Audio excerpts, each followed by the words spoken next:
আসসালামু আলাইকুম। আজকে আমি দেখাবো মিষ্টি কুমড়ার সহজ রেসিপি। আমি আগে এগুলা পিস পিস করে কেটে হলুদ মরিচ লবণ দিয়ে মাখিয়ে রেখেছিলাম। তারপর আমি এগুলা এখন ভাজবো। এখন আমি তেল দিয়েছি। তারপরে এগুলা পিসগুলা আমি সাজিয়ে নেব, সাজিয়ে সুন্দর করে তারপরে আমি ভেজে নিব কড়াইতে। তারপর আমি এগুলা ভেজে নিয়েছি। এখন আমি এগুলা রেখে দিয়েছি, নামিয়ে রেখেছি। তারপর আমি এগুলা আবার আমি ভুনা করব। আমি এখন ভুনা করার জন্য যা যা রেখে দিয়েছি, পেঁয়াজ, তারপরে মরিচ, আদা রসুন, হলুদ, তারপরে জিরা গুঁড়া, গরম মশলা, এগুলো সবই আমি রেখে দিয়েছি। এখন আমি ভুনা করব। প্রথমে আমি পেঁয়াজ দিয়ে তেলের মধ্যে পেঁয়াজ দিয়েছি। তারপরে উপকরণ মশলাগুলো সব এক এক করে দিব, দিয়ে আমি তারপরে আর কি নাড়াচাড়া করে যখন লাল হয়ে যাবে, হলুদও দিতে হবে একটু পেঁয়াজের মধ্যে প্রথমে, তারপরে এগুলো কালার হওয়ার জন্য। তো আমি দিয়েছি।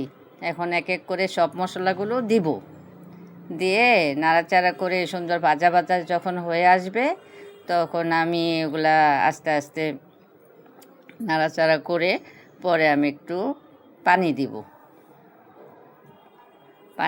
পানি দেওয়ার পরে আমি এগুলা সুন্দর ভুনা ভুনা যখন হয়ে আসবে, বলক আসবে,